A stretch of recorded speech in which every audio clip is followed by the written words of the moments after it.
सुप्रभात बच्चों, मैं खुशबू शर्मा आज की ऑनलाइन क्लासेस में आपका स्वागत करती हूँ। बच्चों, आज हम पढ़ने वाले हैं हिंदी वसंत का पाठ 13 जहाँ पहिया है।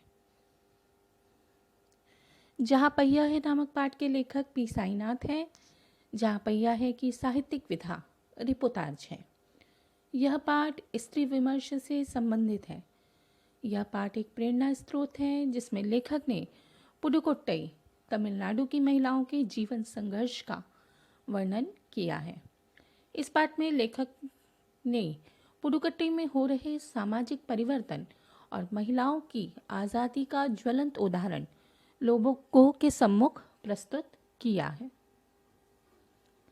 तमिलनाडु राज्य में स्थित पुडुकोट्टई एक छोटा सा जिला है। यह भारत के गरीब जिलों में गिना जाता है। साइकिल चलाना यहाँ एक सामाजिक आंदोलन है। इस गांव में लोग साइकिल बहुत ही गर्व के साथ चलाते हैं। कुछ अजीब सी बात है, लेकिन चौंकाने वाली बात नहीं है। पुडुकोट्टई की महिलाओं ने इसे कर दिखाया है। पिछले दिनों यहाँ की ग्रामीण महिलाओं ने अपनी आज़ादी, गतिशीलता एवं स्वाधीनता को अभिव्यक्त करने के लिए प्रतीक के रूप में साइकिल को चुना। इनमें से अधिकांश ऐसी युवतियां थीं जो नवसाक्षर थीं। इन महिलाओं में से 70,000 महिलाओं ने प्रदर्शन एवं प्रतियोगिता जैसे सार्वजनिक कार्यक्रम में बढ़ चढ़कर अपने कौशल का प्रदर्शन किया। उन्होंने साइकिल चलाने की इच्छा भी व्यक्त की, इसलिए वहाँ कई प्रशिक्षण शिविर चल रहे हैं। वहाँ युवा मुस्लिम लड़कियाँ सड़कों पर अपनी साइकिल से जाती हुई प्रायः देखी जा सकती हैं। इस गांव की अभी सभी औरतें किसी भेदभाव के बिना संयुक्त रूप से साइकिल चलाती हैं। जहाँ पहिया है पाठ में जमीला बीबी नामक एक युवती जिसने साइकिल चलाना शुरू किया था, उससे लेखक की बात हुई तो उसने कहा, यह मेरा अधिकार है, अब हम कहीं भी जा सकते हैं। अब हमें बस का इंतज़ार नहीं करना पड़ता। मुझे पता है कि जब मैंने साइकिल चलाना शुरू किया तो लोग फफ्तियाँ कसते थे, लेकिन मैंने उस पर कोई ध्यान नहीं दिया। फातिमा एक विद्यालय में अध्यापिका है। वह शाम को आधे घंटे के लिए किराए पर साइकिल लेकर चलाती हैं। इस विषय में फातिमा ने बताया, साइकिल चलाने में एक खास तरह की आज़ादी है। हमें किसी पर निर्भर नहीं रहना पड़ता। मैं कभी इसे नहीं छोड़ूंगी। इस प्रकार की बातों से स्पष्ट होता है कि पुडुकोट्टई की स्त्रियों में साइकिल के प्रति कितना गहरा प्रेम है और समाज के प्रति कितना रोष। पुडुकोट्टई जिले में साइकिल की पूरी तरह से धूम मच गई है, अर्थात जिले में चारों तरफ साइकिल की ही चर्चा हो रही है। अब हर क्षेत्र एवं व्यवसाय से जुड़ी महिलाएं इसका खूब प्रयोग कर रही हैं। फिर चाहे वे खदानों, स्कूलों, होटलों, आंगनबाड़ी आदि क्षेत्रों में काम करने वाली महिलाएं क्यों ना हों।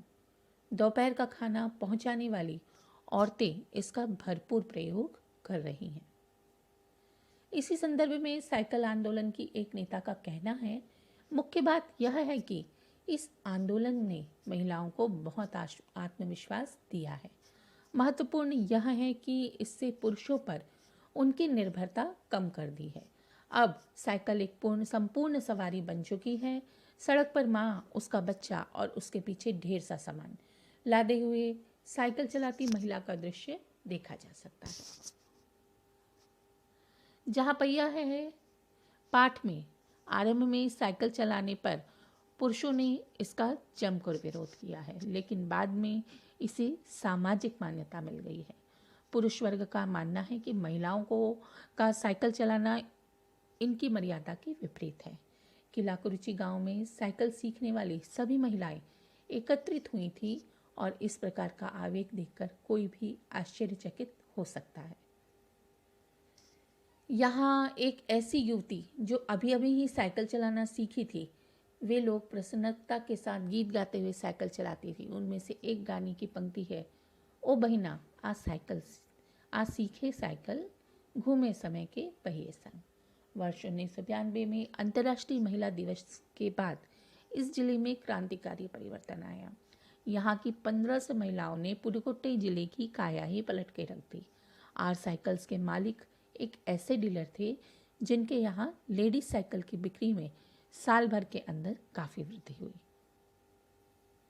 22 वर्षीय मनोरमनी साइकिल चलाने के विषय में अपने विचार प्रकट करते हुए कहती है कि हमारा इलाका मुख्य शहर से कटा हुआ है। यहाँ जो साइकिल चलाना जानते हैं उनकी गतिशीलता बढ़ जाती है। जहाँ पहिया है पाठ का सार, समाज में महिलाओं की भूमिका को सम्मान देने के साथ साथ उसे स्वीकार करना है कि हमें महिलाओं को सदैव सम्मान की दृष्टि से देखना चाहिए। इस तरह से बच्चों, यह आपके समक्ष था जहाँ पहिया है पाठ का सारांश। आशा है इसके माध्यम से आपको पाठ को समझने में आसानी होगी। धन्यवाद।